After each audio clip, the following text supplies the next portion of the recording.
hole.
Good afternoon and welcome back to the channel. Today we are working on building our sawmill stand. So this is a project that we wanted to get in before the ground freezes. It may look like it's chilly here. There is snow on the ground. It's October 13th and we got our first snowfall of the season yesterday.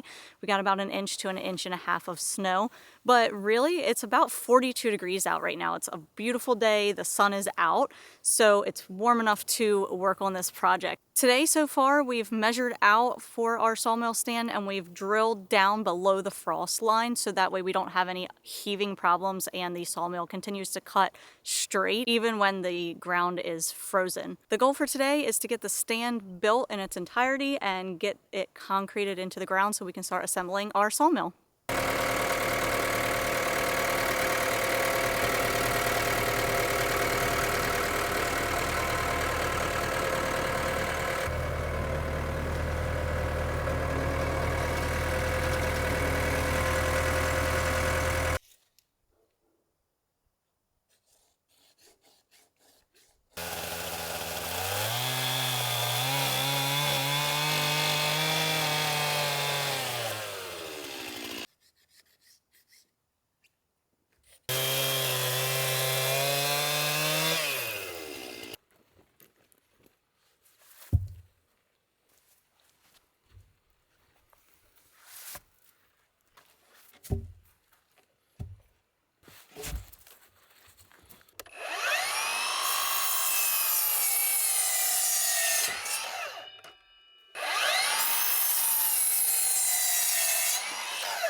So let that down a little. Let this down a little. Okay, too much. Come back up.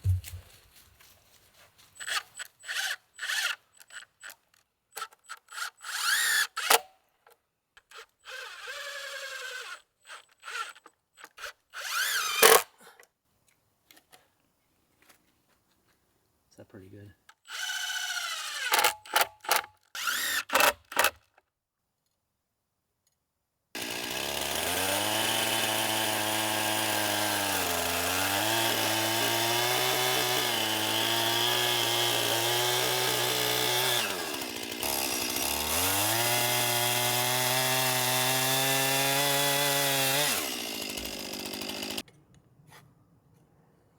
I'm going to try and use the Sawzall on this post. I think it'll be a little bit more accurate. The chainsaw was not too accurate. I'm not too happy with the cut I made on that one, but we'll make it work. It's just, I think this will be a little bit better.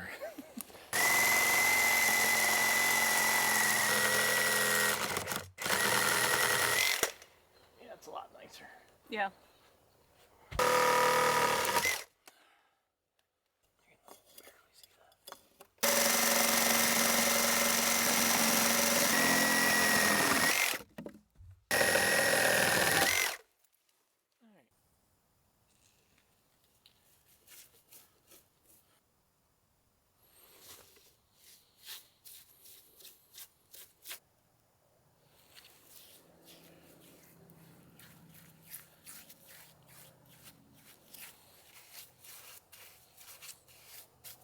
I'm using this copper wood preservative anywhere where we cut the treated lumber. That way it makes it seal up, and hopefully it'll make it last a little bit longer.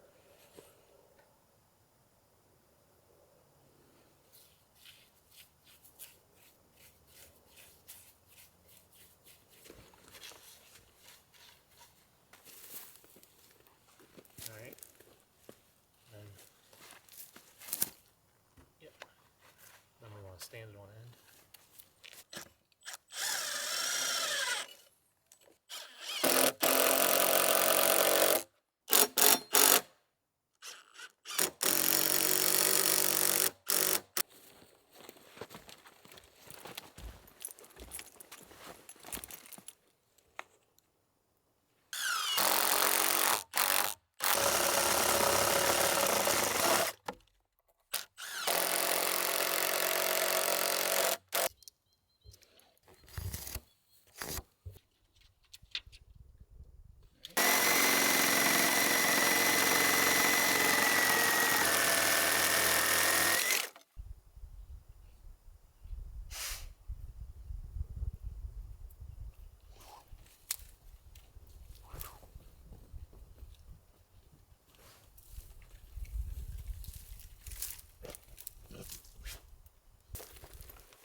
We gotta paint that end.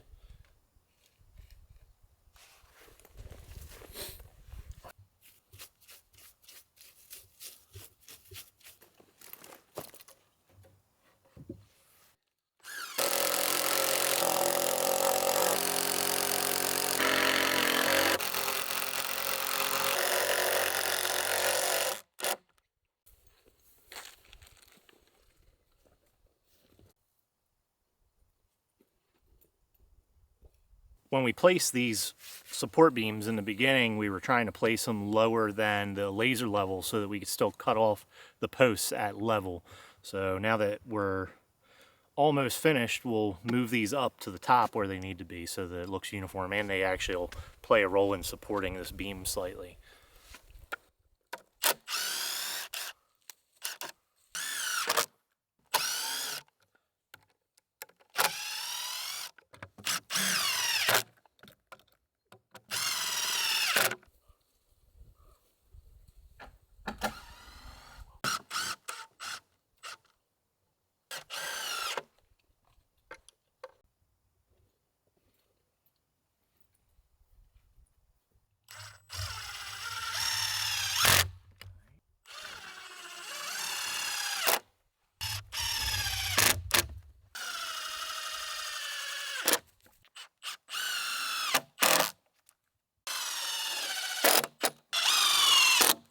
We've got our sawmill stand completely level, so now it's time to pour the concrete in the post holes to hold the posts in the ground.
Deep in thought over there? Huh? Deep in thought over there? Just letting it do the work.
1 3/4.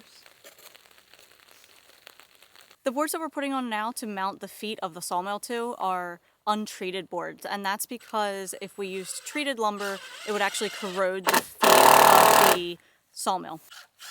And that moved a little bit when you did that, but Like ladder. not really.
Actually fit under that part we're about to slide the tube in, and that might stop it from coming back.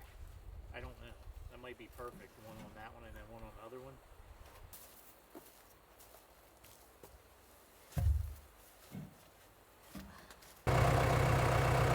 You might have to help that rope come off. There you go.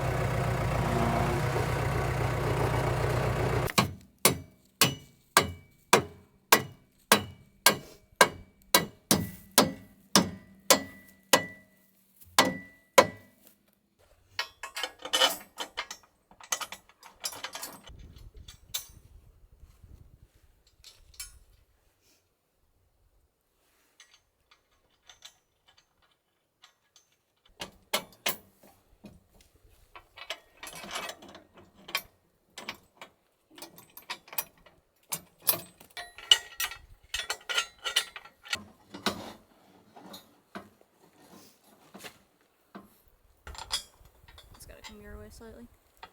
There we go.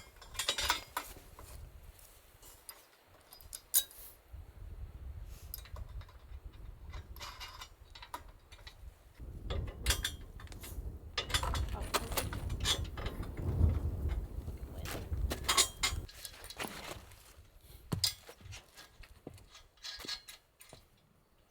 Which bolts are these? 34 degrees and warmer. Water with 1 teaspoon of liquid dish soap. 32 degrees and cooler. Winter windshield washer fluid. I might be too short to reach it this direction. You have to come on this.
and then it tries to roll in.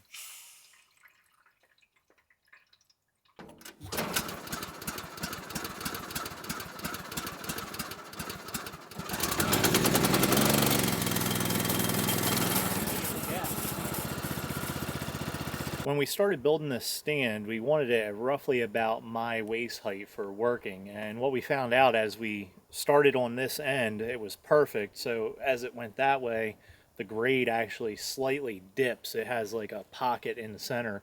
And I believe on the other end, it's slightly lower than over here too, grade wise.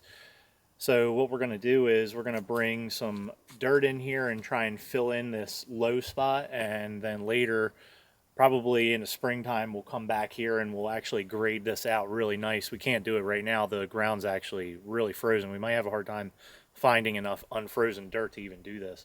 After we're able to grade this area off, we'll come back with a layer of gravel so that we're not walking around in mud everywhere. Unfortunately, everywhere you drive out here with heavy equipment, or even if you walk on it enough, it just turns into muck really fast because it rains so much.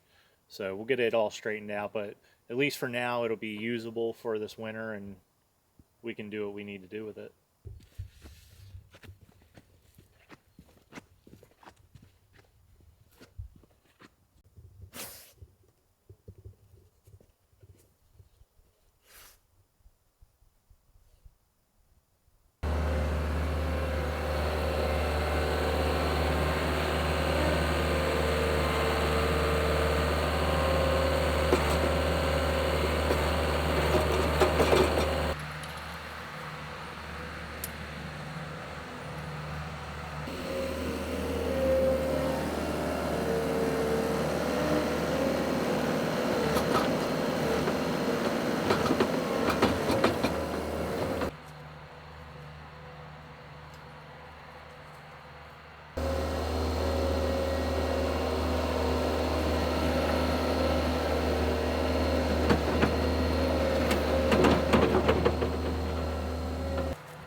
We have this kind of crooked spruce here. It's not a real big one, but it's perfect for if we mess up. Since we're new to this sawmill ordeal, we're gonna give it a test run and see if we can cut out some trim pieces for our outhouse out of it that are only about 1 inch thick. Should be a good learning curve so we don't mess up any really nice big tree logs. So we'll see what it does.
So far, this looks like it's going to be really useful around here. I'm sure there's quite a few aspects of our home that we'll be able to incorporate some milled lumber into. At this point, all of the bigger trees that we have to cut down are more valuable to us as lumber as opposed to firewood. We did run into a few problems with it. The water valve that lubricates the blade seems to be stuck open. No matter what we do, it just keeps dribbling all the windshield washer fluid out of it. We're probably going to have to try and get that warranted. I'm not even sure if they're going to warranty it because we purchased this last February and brought it all the way from Pennsylvania. I'll have to give them a call and see. I've heard that they have really good customer service, but we're going to find out. I'm glad we tried it out on a few of these small logs first. There's definitely a little bit of a learning curve. I've already made a few mistakes and I know what to not do for next time. I'd rather mess up these small trees than mess up like some really nice logs that we're going to have to take down. We actually have quite a few logs that we're going to be pulling out of our own forest here that need to come down. We need to open up this one area back behind the sawmill. We have a few planned projects that are going to be going on back in there and we need more open area for it. The other problem is some of these really big old trees, this time of year, they completely block out a lot of sunlight. Like, I think we're losing several hours of sunlight from how tall these trees are. So once we take some of these down, we'll be able to get a lot more solar in the fall and in the spring compared to what we are right now.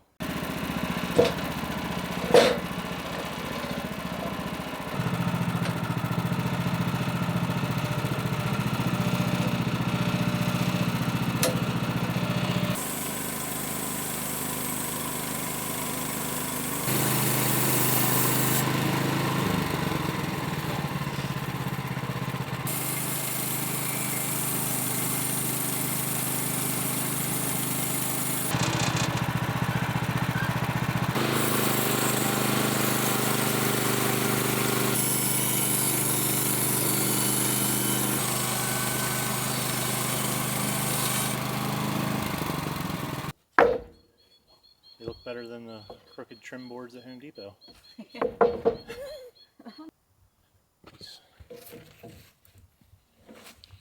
Alright, we got some trim. Should we go put it on? Sure.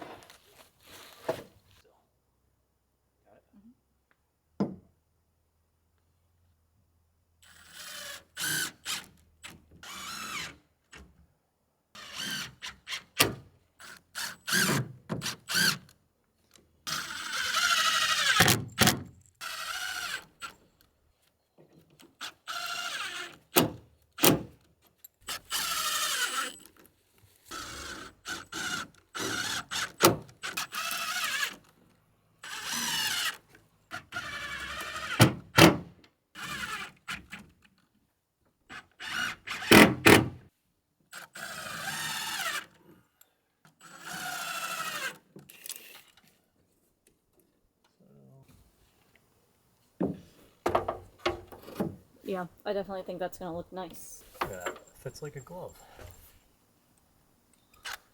Don't even need any screws.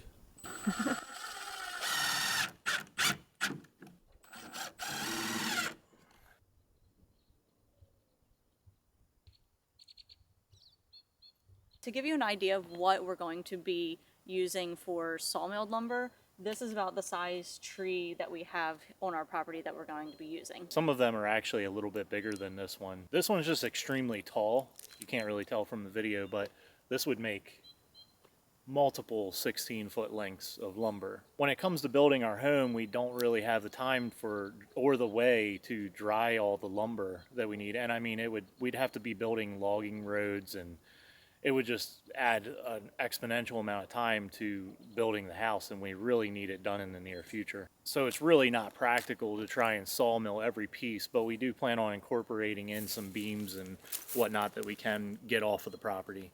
And we also have a bunch of other small projects planned that are going to be perfect to use a sawmill.